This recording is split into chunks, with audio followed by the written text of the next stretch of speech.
Hello, aloha. Aloha. I'm Tom, I'm an addict. And I just hit my timer so I won't go over 5 hours. Yeah, you know, the timing of this.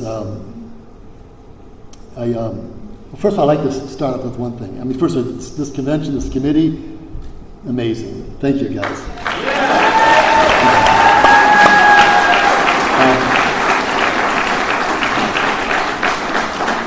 And I guess in my years in the program, this has been the famous one.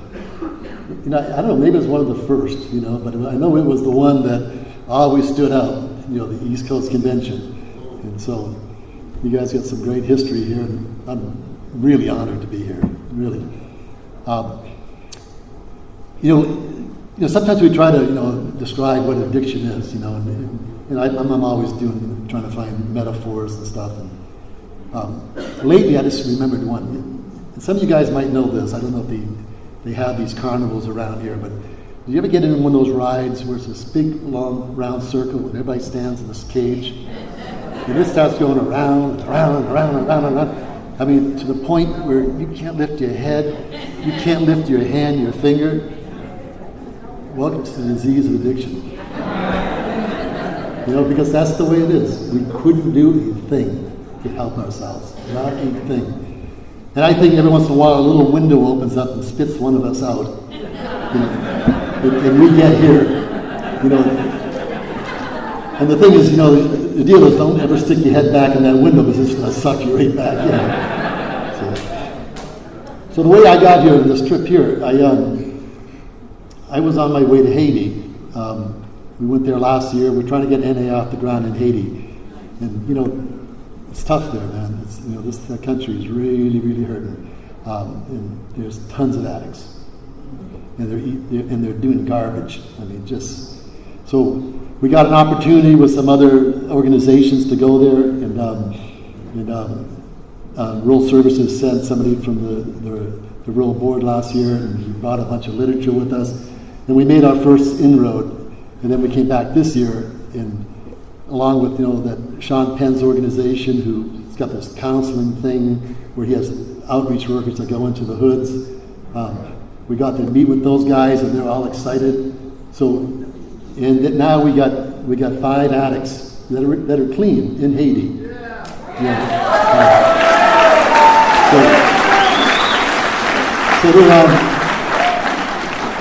And we all know where it can go from there, right? One addict helping another. So I get a call from Al, and Al says, "Hey, you like to speak at the, you know, East Coast Convention in Connecticut?" And I went, "Yeah." And he goes on. He says, "Well, you know, we can't pay for you." And I said, "Yeah, I get it." And I said, "But so when's it going to be?" So he told me it's a week after Haiti. So I thought, well, you know, I could get a flight from Haiti to Boston. And but then there was another thing going on in Boston. Okay, when I was 17 years old, crazy as a loon, I fell in love with this girl. She was 14. I mean, I'm talking crazy love. I mean, crazy love. Try not to swear. But man, you did not want to get in my way. Her parents, you know, they're gangsters. So they, you know, so they said, "Look at, you know, Tom, you know, we got these master keys to this whole housing track that just opened up, and you know, so can you help us? You know, we're pulling in a U-Haul trailer into the garage, closing the garage, and emptying the house." Well, I didn't really care about the goods. I just cared about Sue. You know, so I'd do anything to be good with them if I'm good with Sue. So I did that for a while. The mother gets busted, and the father said, "You got to stay away from the house, man, because you know, they'll know you had to be involved because she couldn't be loading all this stuff by herself, and you're a minor, you know." And well, staying away from the house meant staying away from Sue. This looks like a song, isn't it? But so so you know, I wasn't going for that. So me and Sue ran away, and I took her to Mexico, and this is in Southern California. So we went to Mexico and we got married.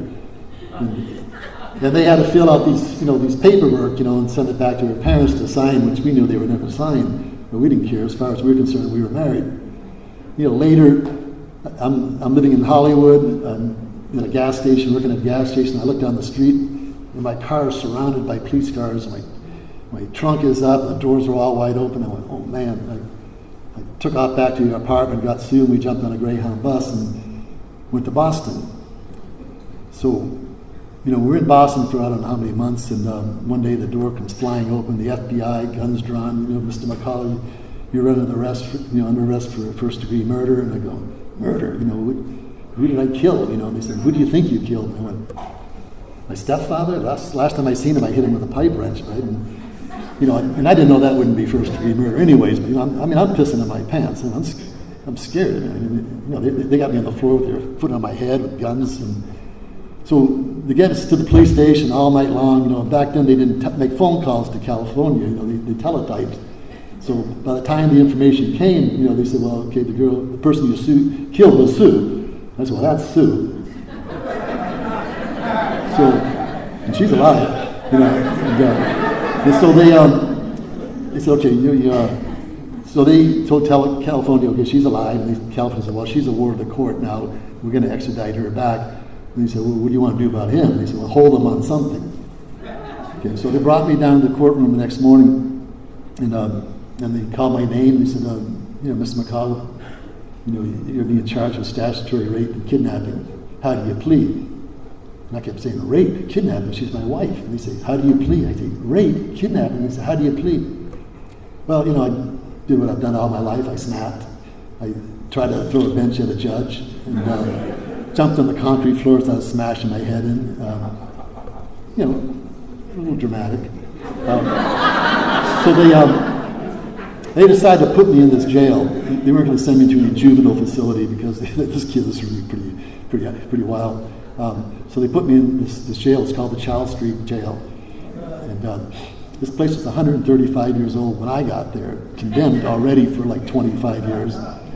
And, big staircases going up, and key lock doors, and I'm a kid. Everybody else are adults, and I think around the same time I was there, Malcolm X was there. It was, it was the darkest period of my life. Every week they'd take me back to court, put me in my cell. The judge wanted to find out what the status of Sue was.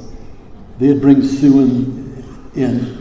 She would see me and break away and run over to me in the bars, and we're crying and kissing. And after a while, they put a chair out beside of myself or Sue, and they'd bring us sandwiches. And we became the romance at the jail. It was like.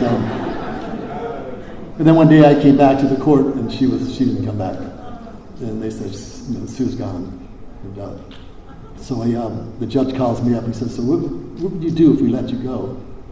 And like I said, crazy as a loon. I said, I get on a bus as quick as I can and go back to California and get her.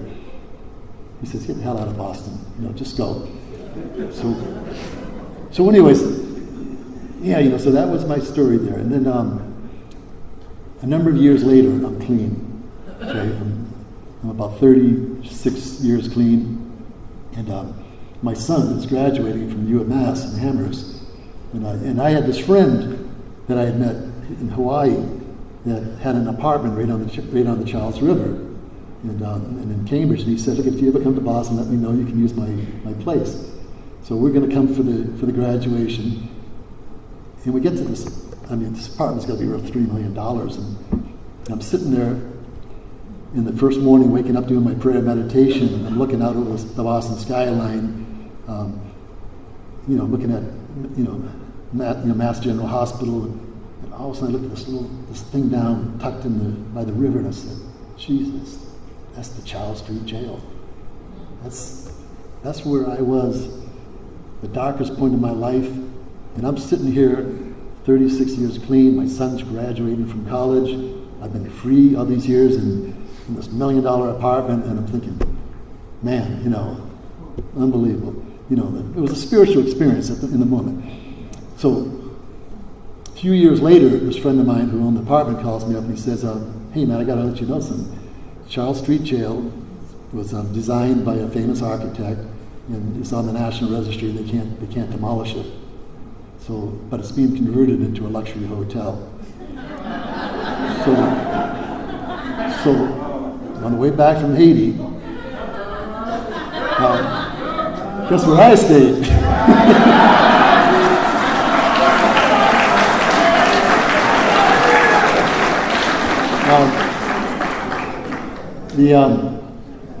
When I heard how much it cost a night, I said, forget it, I ain't doing it. $622 a night.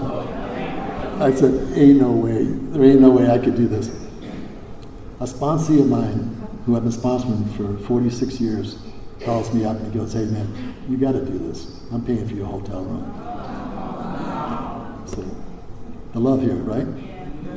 Okay, so completing a circle, you know, and I believe a lot of times we can do this in recovery. This is how we do healings. We complete circles. I'll tell you a little bit about how I got clean. By the time I was 21 years old, I'd been in so many jails and so many institutions, and you know, I couldn't stop using. It's just, I mean, I used to die. I mean, really, it was, and I got sent to this place. Well, actually, I didn't get sent there. What I did is I had 4 felonies against me. I knew I was going to do some real time, and so I decided I'd pretend I'm crazy. This is an addict's best thinking.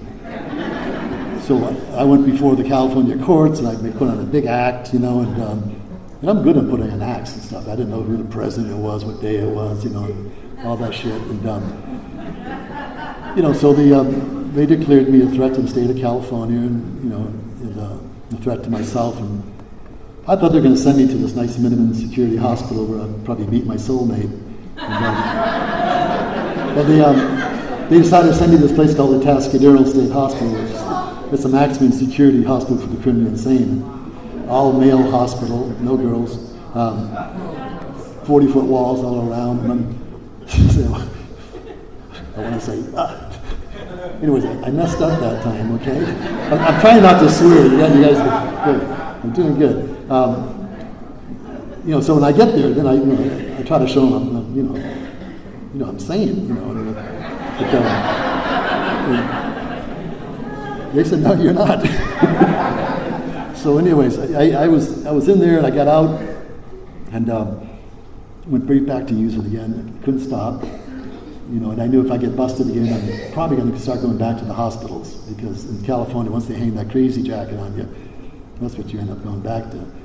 And there's people in there who get shock treatments, and, you know, 5 years before I was there, they're doing lobotomies, you know, and jails, institutions of death. I knew, when I heard those words when I first came to NA, I knew absolutely they know who I am, you know. So I'm back in Venice, California, and you know, I'm using. A friend of mine comes back from Hawaii, and he comes over to my house. You know, his parents used to send him to Hawaii, you know, to get him away from people like me, you know. So he came over to my house and he said, you got any holding? You know, I said, yeah. You know, so we're getting loaded, and I'm talking to him about Hawaii, you know. And the next day I was driving this truck for this plastic factory I was working at, and you know, I used to have to pour plastic pellets in the hoppers, you know. You got to realize this is 1968. I'm a hippie, you know. We detest the plastic society with all the plastic people, the establishment. And now I'm working for the plastic factory, you know. It's like, it's my bottom line. So I'm driving this truck, you know, and I've been smoking joints all morning long. You know, I'm depressed, and I'm thinking, God, there's got to be something better than this. And Hawaii jumped in my head. I said, man, I'm going to go to Hawaii. So went over to my friend's house and said, tell me more about Hawaii. So he showed me pictures. He says, go out to the North Shore of Oahu. That's where all the hippies are. He says, you'll fit in good out there. And then one of the pictures, he was showing me pictures. He said, one of the pictures was this older woman. He says, you know, if you get a chance, you should look this lady up. You know, she's an alcoholic. She hangs out with all the hippies. She's real spiritual, and she's really cool. You know, spiritual lush. I don't know what that, you know. don't know what the hell's going on. So I, in a week's time, I got on a plane, and I landed in Hawaii. I had a one-way ticket, and I had $40 in my pocket and some baggage, and get off the plane. It's nighttime. Which way is the North Shore? It's so I made it out to Sunset Beach, and I slept on the beach that night. And when I woke up in the morning, and I got my first look at Hawaii, the daylight, and it's beautiful, and I was like, wow.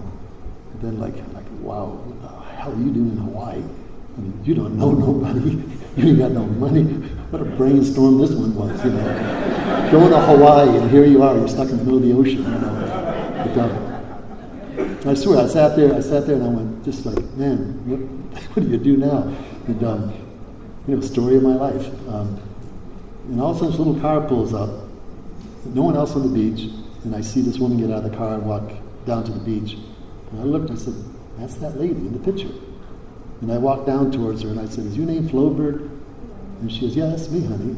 And I started mentioning about my friend and his dogs, and she goes, yeah. She goes, well, why don't you put your things in my car? Come on back to the house. Turns out she was an AA member who opened her doors to addicts. And the only person in Hawaii that was helping addicts at the time. There was a girl and a guy in the driveway, my age, and we came into the house. I couldn't talk very well then. I stuttered and mumbled real bad. Plus, I couldn't look you in the eye, so you can imagine trying to have a conversation with me. And I went down to the beach the next morning, and what I had to do, I had to walk down to this highway, and then we'll go like about 1,000 yards, and then cross the street and go through these sand dunes and buffalo grass and down to the beach. And I sat down there, and I looked up through the palm trees into the sky, and I just felt this electricity going through me, and I said, thank you. And I said, again, thank you. And all this energy going through me. And, of course, I'm an ex-patient of potassium. I've done enough acid in my life, So I go back to the house, and this woman sits down with me. She says, well, let me tell you what I'm all about. And she described herself as an alcoholic addict. And, and I didn't do that much drinking, so I didn't identify with that stuff. But I absolutely identified with the hopelessness and the futility as she described it. And I knew this woman had been where I was at, and she probably had gone down further than me. And I looked at her and I said, man, she's got something. I don't know what it is, but she's got something. She's free. This woman is free. I felt freedom for the first time in my life in another human being. And I said, man, if I could get what she found, I could make it in this world. And as if I knew all my life as a little boy that I was never going to make it here. My life is going to be trouble, and big trouble. And suddenly I knew there was hope. And that's the way it started. The reason I described about going down the beach is because a year and a half ago, another circle, a friend of mine passed away. They were having a memorial service for him on Oahu, so I was going to come over from my island. A friend of mine came in from LA for the service. She called me up. She goes, Tommy, says, I got a house on the beach, and out on the North Shore. If you want to come out, you can have a room there. She says it's a beautiful spot. So I said, okay. So she meets me. We go out there. We're driving down the highway, and we stop at this gated community. And, when I was there was no gated communities. And as she's doing the combination, I turned around, I looked, and I said, that's the street that Floger lived on. That's where she brought me when she picked me off the beach. And we pulled through the gates, went 1,000 yards to another key entrance. In this house, it happens to be Sean Penn's house, at the very spot where I went down that morning and said thank you. And my recovery has been full of these kind of magical things like this. I mean, I could go on and on with story after story.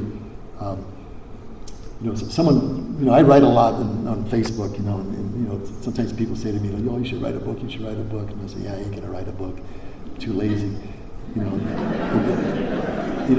they'd say, well, what would you name the book if you wrote it? I said, I don't know, maybe the adventures of a life unplanned. And I think that's what happens to us when we come into the rooms. Our life is completely unplanned and things start happening. And we have to trust there's a process going on here. I would hear these words, trust the process. What the hell is the process? It's a secret, thing that you learn somewhere later on down the line. And I absolutely believe there is a process for each and every one of us. When we take these 12 steps and we incorporate them into our lives, where we put ourselves into a whole different realm of existence here. Some of my early recovery, part of the process is, everything is great, and then everything's not so great, and you don't know why. You don't know what you did wrong, but but things ain't good. You feel it in your guts, and I remember going through this stuff, and telling this lady, Flaubert, I said, I think I'm clinically depressed, and because I would go, I'd go to sleep at night feeling wonderful. I wake up in the morning, it was like the gates of hell are slammed shut, and I can't, I hate everybody. This program sucks, there's no God, and hate everybody, it's like, and you can't stop yourself. You guys identify with this? So I went to her and I said, I think I'm clinically depressed and stuff. And she goes, just, honey, don't call it depression. Let's call it pains of spiritual growth. And I said, okay. And she goes, and you can get through some of this stuff. Now, for anybody who has severe mental illness and has to take medication, I am not saying don't take medication. This medication is just pains of spiritual growth, because I'm talking about two different things here. Okay. Then it was this analogy was described to me. She says, what's sort of like what's happening is you come into the rooms, and I share this a lot for newcomers, to give you some insight into really the process here. You come into the rooms and it's like all these things are happening. You go to these conventions, you get all this energy and this love and support, and you go to meetings, you start feeling hope, you get over, your detoxes, whatever, and things are really looking good for the first time in your life. And then these dark nights come in, and it's like a camera, like the kind that used to have films in them, not like the digital cameras. And it's like a camera, snapping pictures of all this stuff, and there's all these positive pictures coming in. And then suddenly the camera's full. So what do you have to do with it now? You got to take it to a place to get it developed. And that room is dark and it's cold and it's lonely, and there's chemicals being mixed, and it feels like shit.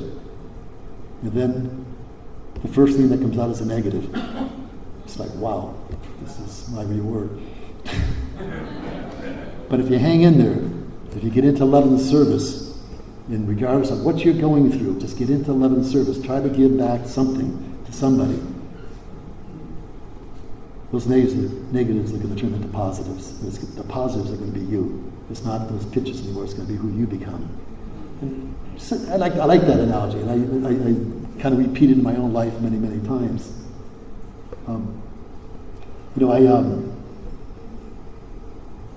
I was 2.5 years clean before I met somebody, not so young, and we got married, and then had 3 children in recovery, and got to raise the children, which I was terrified of doing, coming from where I came from. It's like I had no clue how to do that. I thought I'm going to mess them up. But I can tell you today, from the things I learned in these rooms, I broke that cycle of shame and fear. My kids are grown up to be solid. I flunked the 1st grade, 2nd grade, and 4th grade, and quit school when I was 16 and never went back. I think I saved all my DNA for my kids. I have one kid. Some people say, hey, my kid's no rocket scientist. My kid is a rocket scientist.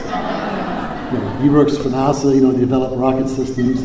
My other son's an environmental engineer, runs all the harbors in Hawaii, and my daughter's an administrator at a private academy in Seattle. And these kids are grounded. They like themselves. I remember saying to my daughter one time, I said, so when you grow up, what kind of person you want in your life, whether it be male or female, as a partner? And she says, well, somebody that likes themselves. Where do you get that from? Because obviously, if you hook up with somebody who don't like themselves, you got a problem. It's going to be a problem in the future. But the fellowship was young. 1968, there was 20 meetings in the whole world. We were so small we didn't even know we were small. I lived in Hawaii, and I stayed there for 7 months and went back to California. This woman had given me a little white book. It told me that there was a fellowship in California called Narcotics Anonymous, and she said it's very small. And so I got there, and first thing I did was look up NA, and I went to my first NA meeting. It wasn't very inspiring, I can tell you. There was somebody in the bathroom that was OD'd on the floor. Nobody talked about God or the steps. It was all about, stick a goddamn thing in my head. I did a nickel in the penitentiary, man. It's like, but you know what, man? I didn't use today, man. That's it. And it's like, it's like, it's like, okay, man. But I knew this is where I belong. My first sponsor was this black guy, Bob Barrett, who some of you guys probably know. And Bobby, Bob was amazing. I remember I did my first inventory. It was one of those inventories, where if I tell you these things, I have to kill you. And I read it off to him, and he sat there for like 2.5 hours listening, and all he'd say was, yeah, okay, sounds good, okay, man. And when it was all done, he goes, real good, Tom. I'll see you at the meeting. And I walked out the door, and I thought, he walked out the door, and I thought, I must be really, really messed up. He didn't say like, I related to that, or I heard verse in that. It was just like. But then I read the books that we had then, and it said, admit to God, yourself, and another human being, and that's what I did. And say they had to say nothing. A little different from nowadays, huh? The little flat books and stuff, where they ask you all these questions. And this woman, she believed that the 12 steps was like this. She says, you're an addict. You have the disease of addiction. You have a poison in your system. You're going to die. This is a poison that will kill you. 12 steps is an antidote, the only antidote. How quickly do you want to take the antidote? Come on. So I wasn't even clean a week. She sat down with me and put a piece of paper in front of me and says, okay, I want you to write all your fears. And I said, well, I don't have any fears. And she goes, okay. So remember the other night when that centipede came crawling across the floor and you jumped up on the couch? I said, yeah, the goddamn centipede. She goes, okay, put down centipedes. So so I wrote down centipedes, and I said, oh, I get it. Okay, dogs, sharks, girls, boys, the devil. And she walked away, and I'm about 80-something fears, and I realized, man, I'm afraid of everything. This is what makes my life. My life is run by fear. So it got my feet wet. And her theory was, get in there, do the steps. You don't have to do them perfect. Just get your feet wet. Absorb yourself in the antidote, and you can go deeper into it later on, which of course we do. So, the fellowship was small, of course, and it's funny. I have a different perspective than a lot of people. A lot of people look at all us, old predecessors, and say, wow, these guys are visionaries. They were like, the frontiers. And if you guys went to that workshop, with Chris, you notice the graph there. The fellowship growth. Since 1953 to 1982, we didn't even have a book. Okay, and the growth of the fellowship. 1968, 20 meetings in the world. Okay. We weren't doing something. Let me tell you what was going on. Okay, so Jimmy, the Magdalenos, Pepe, everybody fought like crazy with each other. Every little change, the pamphlets that came out, everything was just fight, and one group hated the other group, and it was like a crab bucket. Crabs crawling all over each other's. Every time one crab would get to the top of the bucket, the other one pulled right back down. It says, "There ain't nobody getting out of here." It's like and I'll tell you, it really wasn't until the late 70s and early 80s that it started to shift. As new people started coming in, and they started having more vision, or they started saying, "Enough of this shit. We need a book. We need to start doing something here." And then the growth started. But you had all these camps. You had in Los Angeles, different camps in Northern California, and then the East Coast. So, and of course we still got it today, right? But that's one of the reasons we didn't grow. So you can imagine if we were all practicing recovery, all keeping that third tradition in focus, we'd probably be a lot further along than we are right now even. Okay.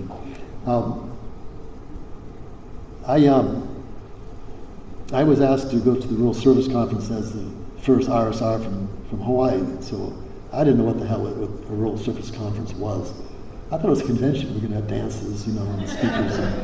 And, I remember when I went to leave, someone saying to me, "Well, you got the report for Hawaii?" I go, "What report?" He says, "About what Hawaii's doing." I said, "It's none of their goddamn business what Hawaii's doing." So she says, "Okay, let me write up a report for you. And we got this many meetings, this many H&I stuff going on." I go, "Okay." So I get to my first Rural Service Conference, and I'm like, I was blown away. I had no idea that our fellowship had grown like this. 300-something meetings in Florida, New York, Rockefeller Law just being appealed, and 150 meetings starting within 2 years. You can imagine the chaos there. And I just couldn't believe it everywhere. And in my first conference, we were the first ones outside of the continental United States, except for one other representative. He's here, by the way, from Ireland. He was representing Ireland, and the only problem is he lived in New York. And the Irish didn't elect him. Well, they were really pissed off about it. But that's the way we did things back then. "Oh, you're from Ireland. Come on, you're going to represent Ireland." So you wonder why we have policies and shit nowadays. Okay. So I thought that one conference was my last conference. The next year, my fellowship says, "No, you got to go back one more time." So I go back. Someone comes up to me during the conference and says, "Tom, we think you should run for the board of trustees." I said, "I'm not trustee material." I said, "I don't know anything about the traditions. I think I violated them all. That's about what I've done." Well, I ended up getting elected, and and I remember when I got elected, I went to my hotel room. I dropped to my knees. I said, "Oh my God, oh my God, this is way over my head." And it was, and I think anybody who gets elected to positions, when we do, that's where you got to go. This is over your head. This hope that this higher power will work in you and through you, because it's huge responsibilities we get. And I'm one of these people that have an aversion to the inverted pyramid thing.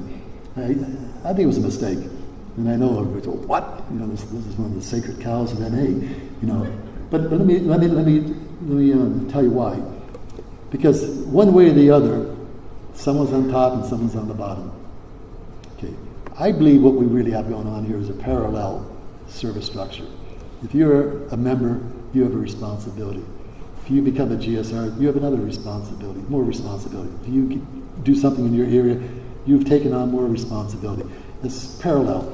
If you go to the region, if you become something on the world, become a trustee or a rural board member, it's just you've taken on more responsibility. I make coffee today in my home group. It's a responsibility. You know what? half the people where I came from have no idea what a rural board member or a trustee is. They could care less, but they care about the goddamn coffee. You know, we're done. But one of the things that happened, and there's a couple of people in this room that were part of this.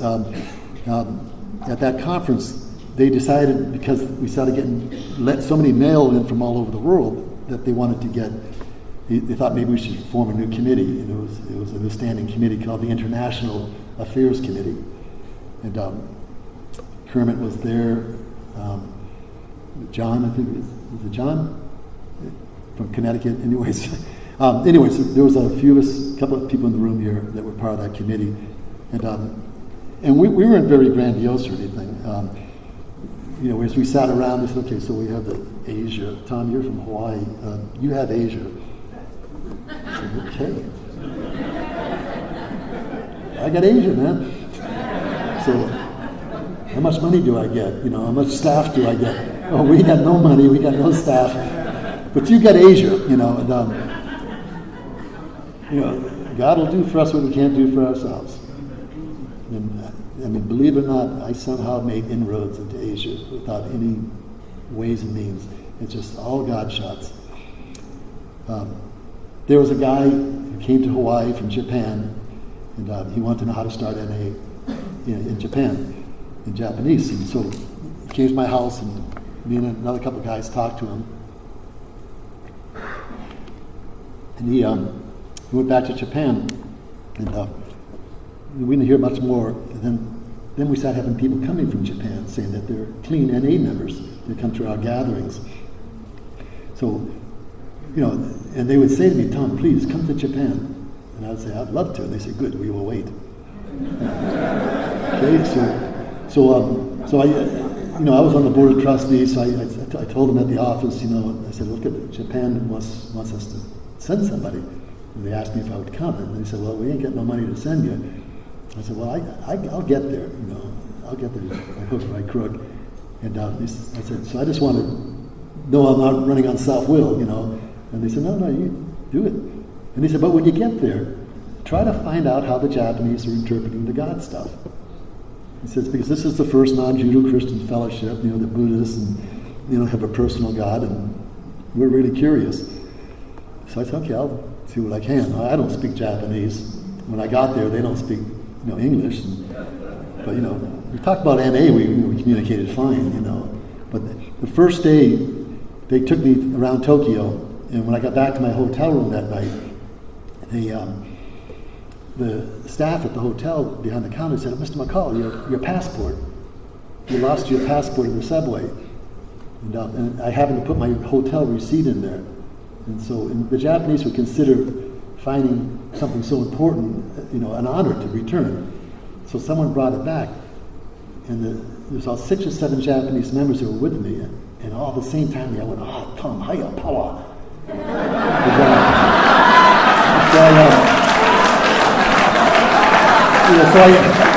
thought to myself, what the fuck,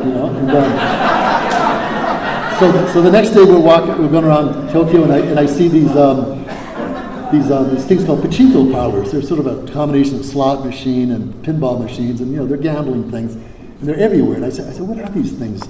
And they said, so they bring me in, sit me down, set me up. I start playing. I'm winning like crazy. I have no idea what I'm doing. And the Japanese members, Tom, I have power stronger than you.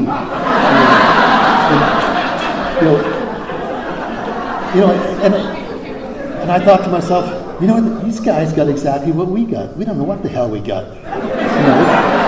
We just know we got something working in our lives like nothing ever before, and just to hang on to it. They call it higher power.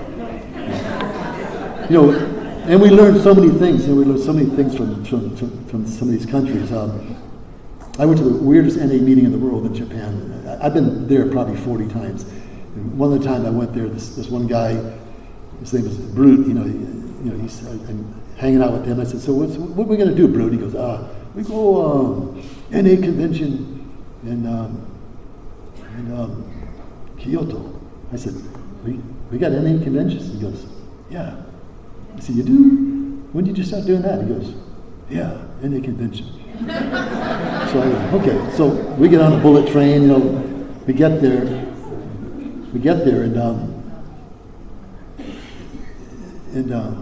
where's my track? What did I just? Oh, yeah. So we're there, and so Saturday night they're having their big meeting. It's a big table, in this big room all the way around, and they're all sitting all around like this. And I'm sitting there, and they want me to speak, and I have a translator. And I spoke maybe 15 minutes, and then I thought, okay, well, let's just go around the room, everybody share, And so an attic is going on. And all of a sudden, this guy gets up in a suit, and he goes, oh, he's banging on the table. I'm going like, fuck, And then this next guy's going, he gets up, he's doing the same thing, and I say to this Japanese member next to me, I said, are these guys here, are they addicts?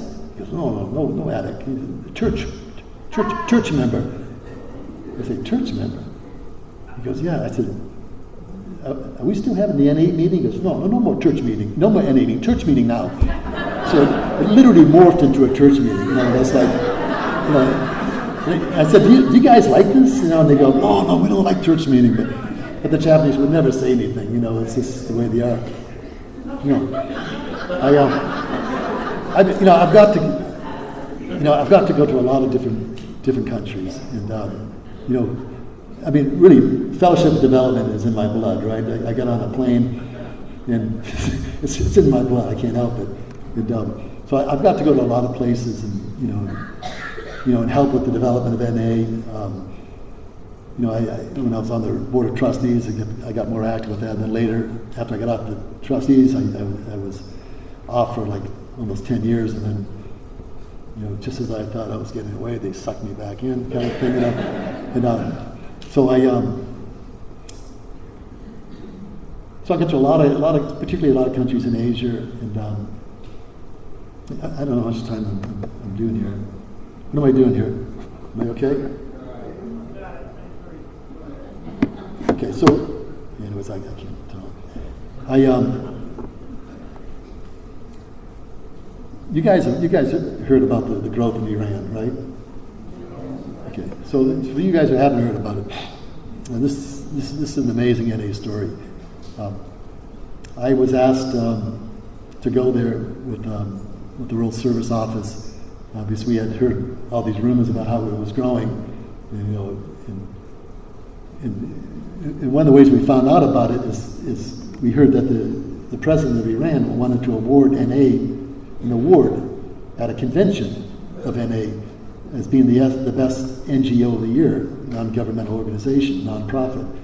And they want to know, would it be okay within our traditions to do that? So we said, yeah, it would be okay, but on behalf of NA, not an individual. And they said, yeah, we were expecting about 14,000 people at our convention. And we said, no, they're addicts, they're exaggerating. We barely get that at our world conventions, So they sent us back pictures afterwards, an arena full of addicts, big NA symbol on the floor. It was like, so we sent a couple of trustees board members from Sweden and Germany, because we probably not a good idea to send Americans there, since they love us so much. And they came back and we said, well, is it NA as we know it? And they say, no, it's NA better than we know it. So I'll give you a couple of examples. So later the next year, I went with 5 other people, and we spent a month there. We crisscrossed the whole country doing workshops. We'd go to what was like one time it was supposed to be a small meeting. It's supposed to be a big meeting. They said, we want you to speak at a big meeting in the city called Shiraz. And so it's during a weekday, in the afternoon. So I figure a big meeting, a couple hundred people maybe. So we're driving down the street. There's get into this bumper-to-bumper traffic, sidewalks, body-to-body people, and we're inching along, and all of a sudden we move through these gates. And everybody is going through the gates. And there's this big arena, and everybody is walking towards this arena. And we get there, we had to go around the back side, we go through these doors. As we're coming through, I'm hearing this noise louder and louder, this roaring sound. and walk out into this area where we'd be sitting. And so there were 10,000 people sitting there. And when we sat down, I'm like, holy moly, man. And they look up and they notice us there, and all at once they all started chanting. You don't know what it sounds like, 10,000 people do. Say, are we safe here? But absolutely amazing. I mean, absolutely amazing. Everybody there works the steps. Everybody has sponsors. Everybody sponsors somebody. Service, they're in line for service. They know the traditions better than we probably know the traditions. I was invited to a party, a 12-step party. I thought that was weird. So I get there, in this 12-step party, it's like this. There's about 12 or 13 guys sitting on the floor. The room is packed with people. And there's 12 or 13 other guys sitting in front of them. The guys on the floor are the sponsees. They're completing the 12 steps for the first time. And the sponsees are sitting there with a bouquet of flowers in their hand, and as each one reads out his 12th step, they give him a bouquet of flowers and everybody claps and they hug. And I thought to myself, man, they put more emphasis on someone working the 12 steps than they do on someone celebrating a milestone. And I know people, and I'm sure you guys know people who have never worked the 12 steps. I mean, it shows. You can spot them easy,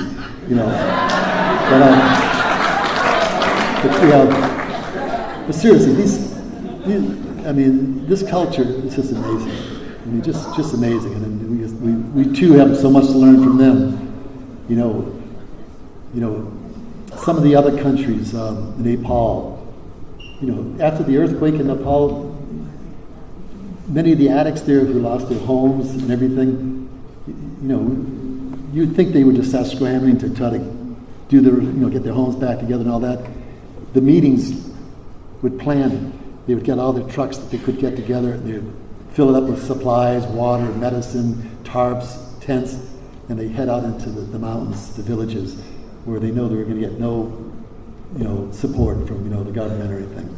So this is what the NA members are doing. I mean, when they pass around the the seventh tradition, they take a coin out of their purse, and this is a very poor country, and they put the coin to their forehead, to their lips, and to their heart, and then they drop it in the purse, and it's an offering to the addict who still suffers. You steal that money, you better head for the Himalayas, because they're going to kick your ass.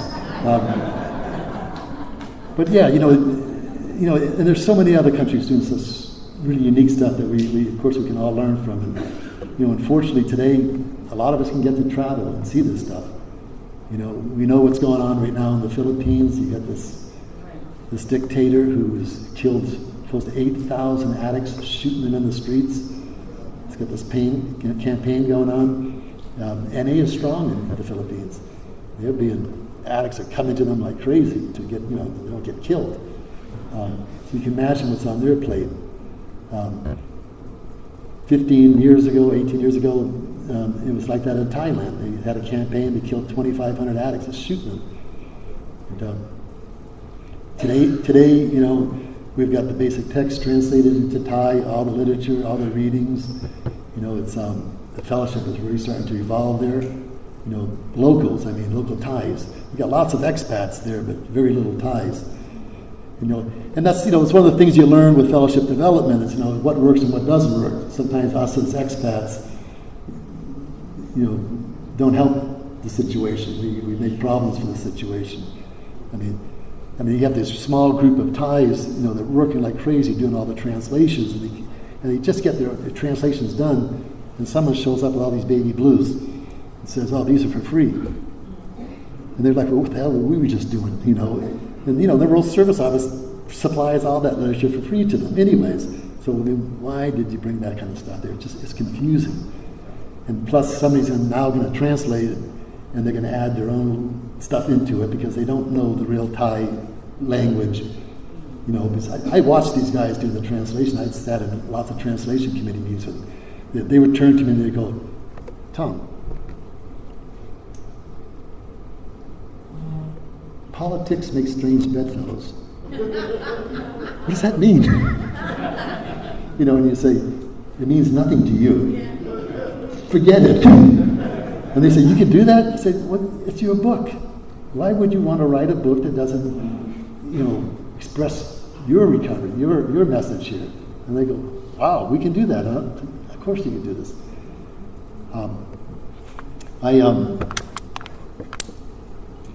You know, I sometimes like to talk about what happened to me at 21 years clean. I was, like I said, I was married, had 3 kids, and my marriage ended. And this is interesting because I was on the board of trustees, and my life was going great. I had a business that was going good. I bought a house in Hawaii. My kids were great. You know, I felt so good inside, you know, and I'm thinking, man, you know what? I think I got this self-esteem stuff they've been talking about all these years. And then this thing in the pit of my stomach says, no, you don't get self-esteem. You get other esteem. If all these things were gone, who would you be? And I still knew Tom McCall was a piece of shit. You know, if you only knew who I really was. And just this deep shame, and inside the shame is rage. And my marriage just dissolved. I mean, it was unexpected. I found myself sitting in a room, punching myself into the face until I was black and blue, this rage coming out of me. You know, I didn't think I'd use, but I wasn't sure if I was going to kill myself or kill somebody else in the process. And I didn't know what to do. You know, thank God there were some people that I knew in the rooms that, you know, that loved me and cared me, and they said, Tom, I think you need to get some professional help here. You got to deal with some stuff. Because this what you're going through is much, much deeper. It's bringing up something much, much deeper. And I was able to do some processes that were, it just blew the whole thing open. And I wouldn't be the same guy I am today if it hadn't happened. But after all these years, I know this guy, Tom McCall, is a good man. I know I'm kind, I'm gentle, I'm loving. That's who I am. You know, I've got baggage, there's no doubt about it. You know, but this is who I am at heart, and there's nothing wrong with me. Tremendous freedom, and I tell you, ever since, you know, the things I've been able to do, the way I've been able to express myself, it's like night and day. I'm going to sort of read something if I can, a little bit of it, because I did this in Northern California. I didn't read it. I just kind of threw it out there. And, then later on, I kind of wrote about it. And sometimes I'm better at, you know, articulating through writing. So I'll try not to. You know, I know some of us don't like to listen to someone up here read out of, you know, something. But so I'll try to add a little bit as I go along. But there was a TV program a few years ago. It was called what was it? Newsroom. And what it was about started off with these 3 news anchors at a university, and they're fielding questions from the students, and you know, and this one anchor, who's one of the most famous anchors, is bored with the whole process, with being an anchor, with the way the news media works and everything, and he's just not into it. And somebody asked, so, you know, the question, what's great about America? And everybody says, oh, it's our liberty, our freedom, you know. And they go to him, he says, yeah, our liberty, our freedom, that's what's great about America. And they go, no, but really, what do you think is great about America? And he said, I don't think America's so great. And then he goes into this whole litany of, you know, where we stand with child, you know, futility rates, you know, the people incarcerated, you know, education. I mean, just nails it. I mean, everybody's like, and he said, this blew my career, you know. So it got to me thinking, you know, afterwards. I said, well, what if someone would come to me and say, Tom, what's great about NA? What would I say? And so I'd probably say it a little bit different. I'd probably say, well, you know, NA has the potential to be great. We have been great, but lately we ain't been so great. Okay, there's an unscientific study that says that less than 6% of the people that come to Narcotics Anonymous will be around in 5 years. Doesn't mean they all went out to use, doesn't mean they all went to prison or dead, but in these rooms, about 6% will be around in 5 years. And I think guys who've got time, you might want to up it or whatever, but whatever, it's not good. It's not great, okay. Several years ago, even the Rural Service Office, in lieu of their registrations and literature sales, said that the fellowship here in the United States looks like it might be flattening. I think that might have changed by now, but back then, that's what they were looking at. We know we have serious issues with new and older members not being willing to step up to be of service. And when they do get into service, they see us fighting and we scare them away. We're terrible at communication. We hardly ever tell the whole story. We don't entrust our trusted servants as soon as we elect them. We use them as scapegoats or punching bags for our own inadequacies. We have tremendous internal strife going on within the fellowship, with controversies that divide us into camps. More and more our members from around the world are feeling it and becoming disenchanted with NA service. We confuse members who are just learning about NA with all kinds of misinformation and paranoia to the point where they don't know who to believe. Where we once were so excited about our fellowship's growth, we have become apathetic about the future or just don't want to change anything. We don't financially support our fellowship beyond our meetings. We put out money for t-shirts, dances, conventions, and tall cups of ice mocha caramel frappes, lattes, but when we pass around the basket, we find it painful to give. We never ask ourselves how much value we place on our recovery. Many, and I mean many of our old-timers have quit giving back. They got theirs and have no desire to help the new members find theirs, find what they found. We in some ways foster an atmosphere of spiritual selfishness. Somehow our message of you can't keep what you have unless you give it away are just words.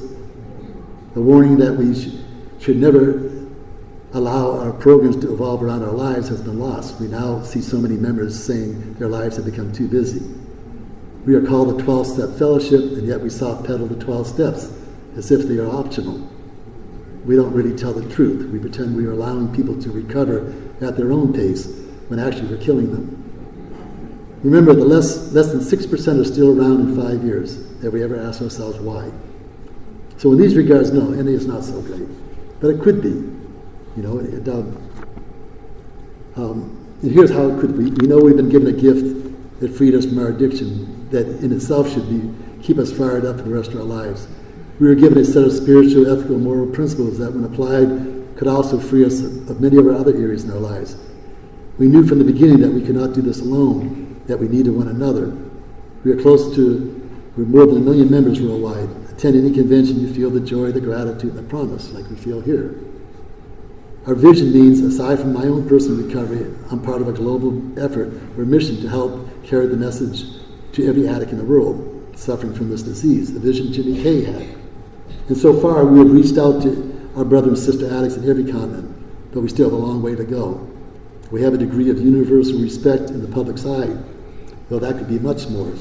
With these attributes, NA is great, but it can be greater. I would have thought that the dysfunction we have has a lot to do with our nature. We are sick people in the process of trying to get better, but I have since revised that perception. I don't think we're so sick. I think what happens is once we move out of that state of desperation is that we become apathetic. We no longer are motivated to save our own asses because it appears to have been saved. It's one of the reasons why the Living Clean book was written. In some ways, it was an attempt at helping us realize this, to move us beyond the state of desperation and motivate us with a pure passion for life and for our quality of recovery that arises us beyond our petty resentments and differences. Nothing is worse than being stuck. Sometimes while sitting at a meeting and looking around, I'm not seeing anyone there with 5, 10, 15, 20, or 30 years ago. I wonder what would NA look like today if they were all still involved. I know a lot of you guys who do that. What if all the people that we've known to walk in these rooms were still coming to NA at least once or twice or more a week, what these rooms would look like, what our newcomers would have the options for sponsorship, and all these things. One of the things about Iran that's really significant is people have asked me, why do I think Iran was so successful? Why have they grown so fast? this is interesting because these guys were handed the whole package. They were given the basic text, they were given the service structure, they were given it works how and why, a meditation book, all handed to them. All they had to do was adapt it to their culture, and they did. They had none of the history of what it took to produce all this material. So they're not caught up in the resentments and the anger, and all this stuff. They can focus on what we're supposed to really be all about, our mission, to help another addict find freedom. And so in some ways, here in the States, we kind of have that burden, that we do have the history. And recently in Hawaii, there was an issue that went on in my fellowship. And I got right into the middle of it. I didn't like what was happening with some money. I thought one of our members had really abused the money, and I made a big issue out of it because the person had done this once before, and this person is well liked. She's also my friend, and so it's like to try to confront somebody who's your friend, when you think something is wrong. Turned into a huge thing, to the point where I became obsessed with this thing, and half of the fellowship was on, no, the other half was saying, yeah, Tom, yeah, and it went on for a while, and it was dividing our fellowship, and it got to the point where, man, I just felt, it was taking up all the space in my head.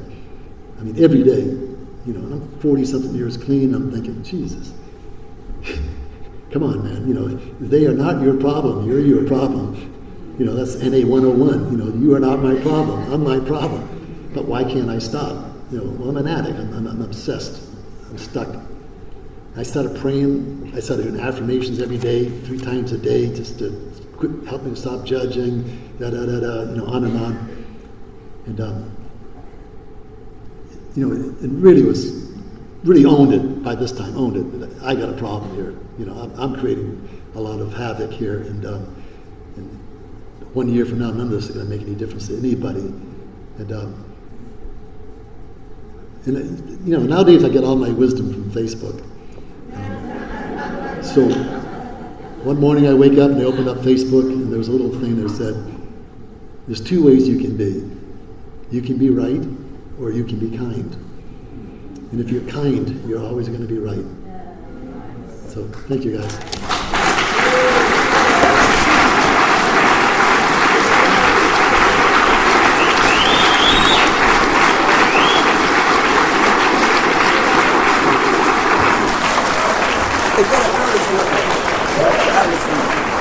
Next week,